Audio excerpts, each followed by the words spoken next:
भोजन की खोज में अपने घर से निकलती है। कुकू कुकू भाई, खिचड़ी ठंडी हो गई है, चलो हम खाते हैं। ज्यादा खिचड़ी मैं लूँगा। ज्यादा मैं लूंगी, मैं बड़ी हूँ।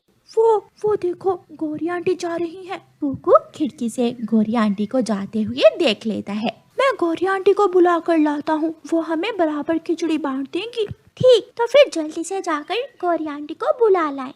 कुकू गौरी आंटी को बुलाने जाता है। गौरी आंटी रुके। गौरी रुक जाती है। क्या बात है कुकू? आंटी, मम्मा खिचड़ी बनाकर ठंडी होने के लिए रख गई थी, अब खिचड़ी ठंडी हो गई है, आप मुझे और गुड़िया को बराबर खिचड़ी बांट दें। कुकू की बात सुनकर गौरी कव्वी खुश हो जाती है।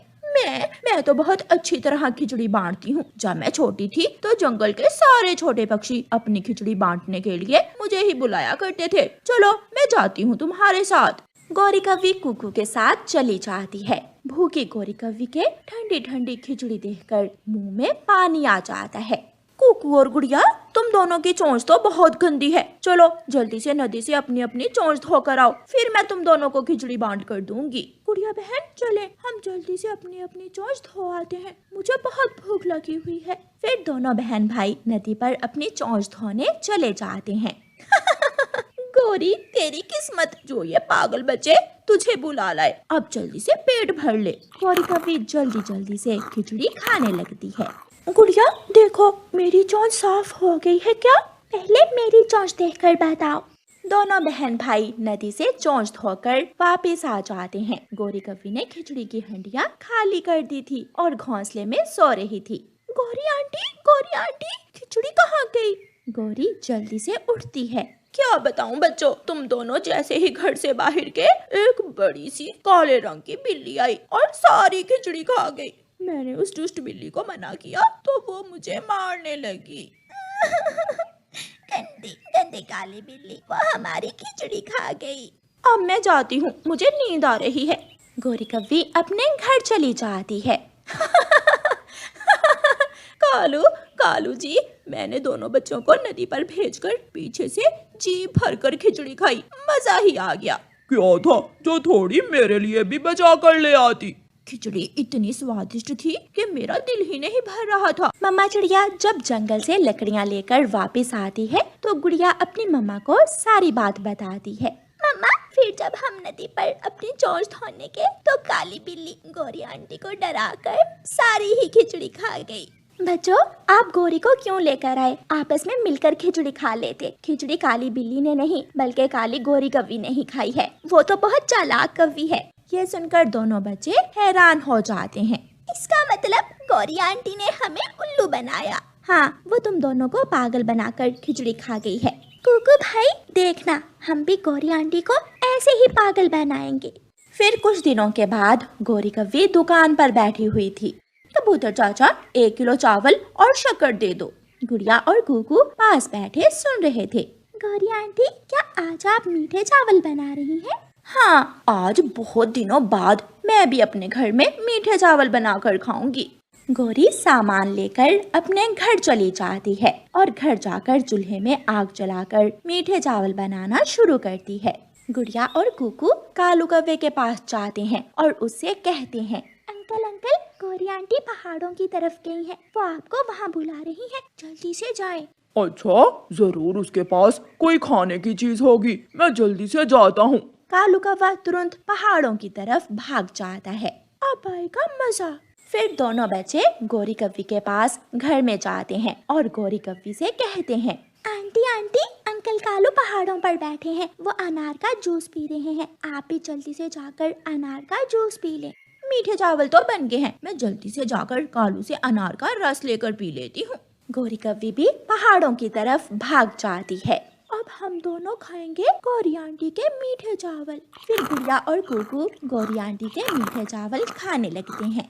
कालू जी, अनार का रस कहाँ है? कौन सा अनार का रस? मुझे तो कुकू और गुड़िया ने यहाँ भेजा है कि तुम मुझे बुला रही हो। क्या? कालू भाग, मीठे चावल, मेरे मीठे चावल। गौरी कव्वी जल्दी से भागती है और घर वापस आ जाती है। कुकू और गुड़िया ने मीठे चावल खा लिए थे। बच्चों, हंडिया में मीठे चावल थे, वो कहाँ गए? आंटी आंटी, आप जैसे ही बाहर गई, एक बड़ी सी काली बिल्ली आई और मीठे चावल खा गई। ये सुनकर गौरी चुप हो जाती है। अच्छा आंटी, अब हम जाते हैं, हमें बहुत नींद आ रही है। फिर गुड़िया और कुकू वहाँ से चले जाते हैं। चिड़िया के बच्चे तो बहुत सियाने निकले। मैंने उनकी खिचड़ी खाई और वो मेरे मीठे चावल खा गए। प्यारे दोस्तों, इस कहानी को लाइक, अपने दोस्तों के साथ शेयर और चैनल को सब्सक्राइब करना बिल्कुल मत भूलना। आपका धन्यवाद। गौरी कव्वे कालू कव्वे की पत्नी को चीजें जाया करने का बहुत शौक था। वो हमेशा पुरानी चीजें फेंक कर नई लेने का सोचती थी। कालू जी, आज मैं भी तुम्हारे साथ जाऊंगी। मुझे काम पर जाना है, मैं तुम्हें साथ नहीं लेकर जा सकता। तुम काम पर बाद में चले जाना। देख नहीं रहे हो, मेरी ऐनक पुरानी हो गई है। अब तो मुझे इसमें बहुत धुंधला दिखाई देता है। कुछ खौफ करो, अभी पिछले हफ्ते ही तो मैंने तुम्हें नई ऐनक लेकर दी है। मुझे कोई शौक नहीं है नई ऐनक लेने का, ये पुरानी हो गई है, इसलिए कह रही हूँ। लड़ झगड़ कर गौरी कव्वे कालू कव्वे के साथ चली जाती है और ऐनक वाली दुकान पर जाकर एक महंगी सी ऐनक पसंद कर लेती है। मैं तो वही लूंगी, वो ऐनक मुझे पसंद आ गई है। गौरी, वो बहुत महंगी है, कोई और ले लो। जो चीज मुझे पसंद आ जाती है मैं तो वही लेती हूँ। गौरी कव्वे कालू से वो महंगे वाली ऐनक ही लेती है। गौरी के घर में ताज़ा फल पड़े थे, लेकिन गौरी कव्वे वो ताज़ा फल उठाकर नदी में फेंक देती है। अब कालू से कहूँगी कि और केले और सेब लेकर आए। शाम को जब कालू कव्वा घर लौट कर आता है तो गौरी कव्वे उससे कहती है, कालू, मेरा सेब खाने को दिल कर रहा है, जाओ मेरे लिए सेब लेकर आओ। अभी जो सेब कल मैं लेकर आया था वो कहाँ है? वो तो पुराने और बासी हो गए थे, मैंने वो सेब नदी में फेंक दिए हैं। पछताओगी, एक दिन तुम जरूर पछताओगी। देख लेना, जब खाने को घर में कुछ नहीं होगा तो बहुत पछताओगी।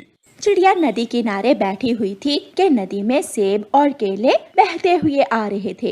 अरे, ये तो ताज़ा सेब और केले हैं, मैं ये फल निकाल कर अपने बच्चों के लिए ले जाती हूँ। चिड़िया नदी से वो गौरी के फेंके हुए फल निकाल लेती है, टोकरी में रखकर अपने घर ले जाती है। थोड़ी देर बाद कबूतर चिड़िया के पास आता है। चिड़िया चिड़िया, एक फल मुझे भी दे दो, मैं सारा जंगल घूम कर आया हूँ लेकिन मुझे कोई भी फल नहीं मिला।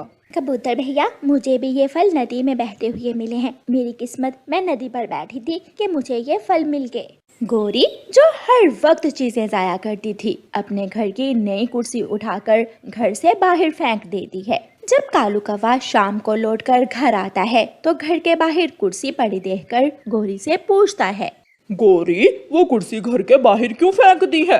वो पुरानी हो गई है, मैं कल बाजार से नई कुर्सी बनवा कर ले आऊंगी। मैं कोई गरीब नहीं हूँ जो ऐसी पुरानी कुर्सियाँ घर में रखूंगी। हाँ हाँ, तुम तो जंगल की सबसे अमीर कवि हो। जिस दिन काम धंधा बंद हो गया तो फिर पता चलेगा तुम्हें।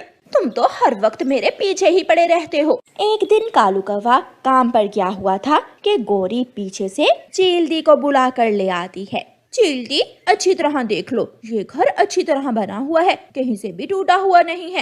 लेकिन मुझे ये बताओ कि तुम ये घर बेच क्यों रही हो? चीलदी, ये मोहल्ला गरीबों का है। मेरी एक तरफ गरीब चिड़िया रहती है और दूसरी तरफ गंदी आंखों वाला कबूतर। मैं किसी अमीर मोहल्ले में घर लेना चाहती हूँ। हाँ, यहाँ तो सब गरीब ही रहते हैं। तुम किसी शहर वाले जंगल में जाकर घर लेना। गौरी कव्वे चीलदी से पैसे लेकर थैली में डाल लेती है। गौरी घर के बाहर बैठी पैसे गिन रही थी कि कालू कव्वा आ जाता है। गौरी, ये पैसे कहाँ से लिए हैं? मैंने ये पुराना घर बेच दिया है, अब हम शहर वाले जंगल में जाकर नया घर लेंगे। क्या? आज तुमने घर ही बेच दिया? घर के बिना हम कैसे रहेंगे? तुम मेरे साथ चलो, हम अभी शहर वाले जंगल चले जाएंगे। गौरी कालू को साथ लेकर उड़ती है। जब वो आधे रास्ते में पहुंचते हैं तो तेज बारिश शुरू हो जाती है। वो एक पेड़ के नीचे बैठ जाते हैं। कालू, पैसे भीग रहे हैं, अब क्या होगा? मेरी तरफ से तुम मर जाओ और मुझे भी अपने साथ ही लेकर जाओगी तुम। काफी देर तक बारिश होती है और गौरी की पैसों वाली थैली पूरी तरह भीग जाती है और सारे पैसे फट जाते हैं। घर बेचकर जो पैसे गौरी ने लिए थे वो सब बारिश की वजह से जाया हो चुके थे। जैसे ही रात होती है, गौरी और कालू रात गुजारने के लिए कबूतर के घर में जाते हैं। कालू कौवे, मैं तुम्हें अपने घर में रख सकता हूँ, लेकिन इस गोरी को नहीं। ये तो मुझे अपने घर के सामने से भी गुजरने नहीं देती थी। कबूतर मेरे भाई, मुझे माफ कर दो। मैंने अपना घर बेचकर बहुत बड़ी गलती की। आज की रात मुझे अपने घर में रख लो। कबूतर अपने घर का दरवाजा बंद कर लेता है। अब बताओ, मैं ना कहता था कि तुम्हारे गलत फैसले मुझे भी किसी काम का नहीं छोड़ेंगे। गोरी कौवी बारिश में भीग रही थी और अपने किए हुए फैसलों पर पछता रही थी, और कालू कौवा बेचारा तो मुफ्त में ही गोरी के साथ फंसा हुआ था। अपने घर की खिड़की में से रानो चिड़िया कौवे और कौवी को पेड़ के ऊपर बैठा हुआ देखकर वहाँ आती है। कौवे और कौवी, तुम अपने घर जाओ, यहाँ क्यों बैठे हुए हो? वो घर गोरी ने चील दी को बेच दिया और सारे पैसे भी बारिश से खराब हो गए। चिड़िया, आज की रात तुम हमें अपने घर में रख लो। गोरी, मैं तो गरीब चिड़िया हूँ, मेरा घर छोटा है और तुम तो मेरे घर की बहुत बुराइयां करती हो, फिर कैसे रहोगी मेरे घर में? मुझे माफ कर दो चिड़िया। कालू, तुम भी मुझे माफ कर दो। फिर रानो चिड़िया कालू कौवे और गोरी कौवी को अपने घर में ले जाती है, और बारिश की रात वो कौवे चिड़िया के घर में गुजारते हैं। शायद अब गोरी कौवी सुधर जाएगी, लेकिन अब उसके पास जाया करने को कुछ बचा भी तो नहीं था। उसने जो कुछ भी था सब बर्बाद कर दिया था। अरे मनहूस, चल निकल जा मेरे घर से। मेरे घर में अब तेरे लिए कोई जगह नहीं है। मेरा क्या दोष है? क्या यही दोष है मेरा कि मैं 7 बेटियों की माँ हूँ? अगर मेरे अंडों से बेटे नहीं निकले तो क्या हुआ? मेरी बेटियाँ ही मेरा सब कुछ हैं। तो ले साथ अपनी इन बेटियों को भी और अभी के अभी निकल जा। कृपया करें, मैंने इस घर में पूरे 2 साल गुजारे हैं, सेवा की है आपकी, ख्याल रखा है इस घर का। मुझे आज की रात इस घर में गुजार लेने दे। मैं रात के इस वक्त अपनी बेटियों को लेकर कहाँ जाऊंगी? भाड़ में जाओ मेरी तरफ से। मगर रानो चिड़िया का पति उसे धक्के देकर अपने घर से निकाल देता है। रानो चिड़िया अपने घोंसले में अपनी 7 बेटियों को बिठाए घने जंगल की तरफ चली जाती है। वो एक बड़े पेड़ की डाल पर अपना घोंसला रखती है। माँ, अब हम कहाँ जा रहे हैं? अपने घर मेरी बेटियों। दूर दूसरे जंगल में हमारा घर है, वहाँ हम बहुत आराम से रह सकती हैं। क्या वहाँ पापा डांटेंगे तो नहीं? नहीं, वहाँ सिर्फ माँ का प्यार होगा और मैं अपनी बेटियों को माँ और बाप दोनों का प्यार दूंगी।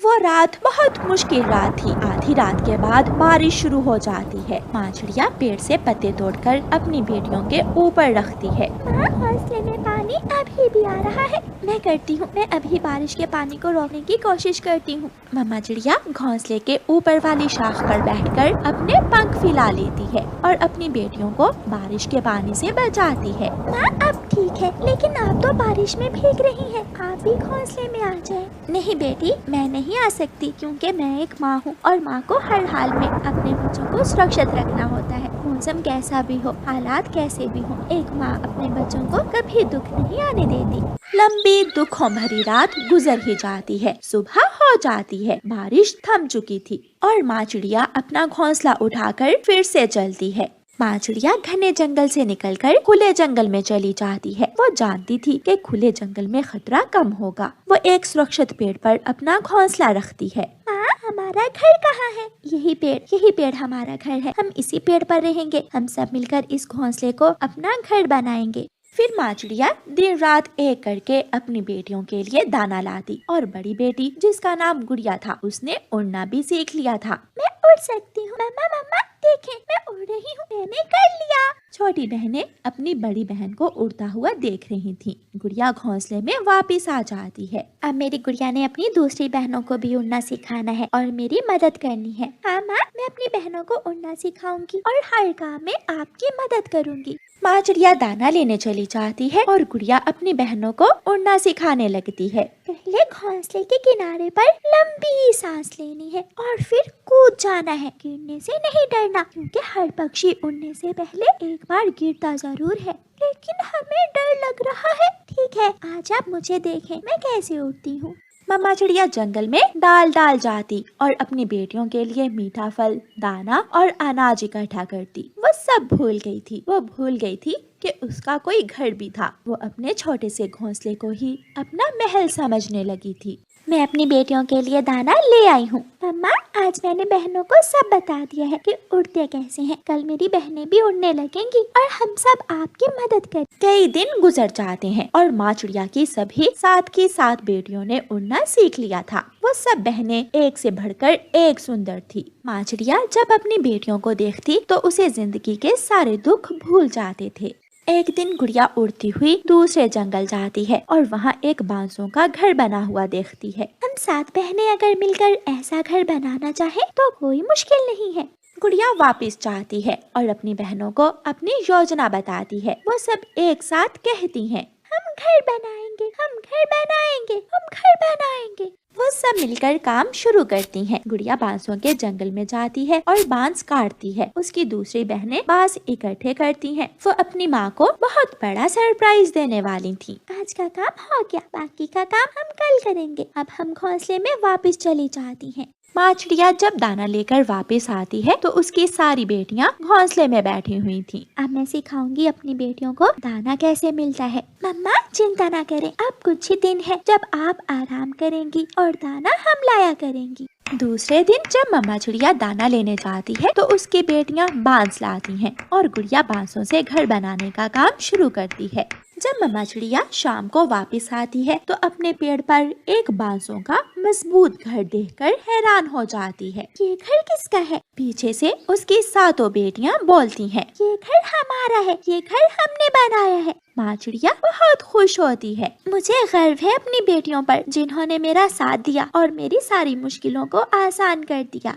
कई दिन गुजर जाते हैं और फिर एक दिन मम्मा चिड़िया अपनी बेटियों को लेकर दूसरे जंगल में जाती है। दूर से पीपल के पेड़ को देखकर मम्मा चिड़िया को पुराना वक्त याद आ जाता है और वो अपनी बेटियों को लेकर पीपल के पेड़ की तरफ जाती है। उस पेड़ पर वही घर था जिस घर से उसके पति ने बारिश की रात उसे धक्के दे दे कर निकाला था। घर के अंदर एक बीमार पक्षी अपने घोंसले में लेटा हुआ था। शायद वो कई दिनों से घोंसले में ही था। दरवाजा खुला था। मेरी 7 बेटियों, यही वो घर है जिसमें आप अंडों से निकली थी। वो सब घर के अंदर चली जाती हैं। रानो, रानो मैंने तुम्हें बहुत याद किया। मैं बेरी के पेड़ से टकरा कर घायल हो गया था। मेरा कोई नहीं था जो मेरा ख्याल रखता। जो अपनों को खुद से दूर कर देता है उसके साथ यही सब कुछ होता है। याद करो वो वक्त जब मैं तुमसे एक रात इस घर में गुजारने की भीख मांग रही थी और अब इस घर से ऐसी गंदी बू आ रही है कि यहाँ सांस लेना भी बहुत मुश्किल है। घर परिवार से होता है। ये वही बेटियां हैं जिनको तुम पसंद नहीं करते थे और इन्हीं बेटियों ने मेरे लिए ऐसा घर बनाया है जो खुशियों से भरा हुआ है, जिसमें दुख नहीं है। शायद मैं भूल गया था, लेकिन क्या वक्त लौट कर नहीं आता और जख्म करेदने से ताज़ा हो जाते हैं। मम्मा चिड़िया अपनी बेटियों को लेकर वहाँ से चली जाती है और वो बीमार लाचार पक्षी रोने के सिवा कुछ नहीं कर सकता।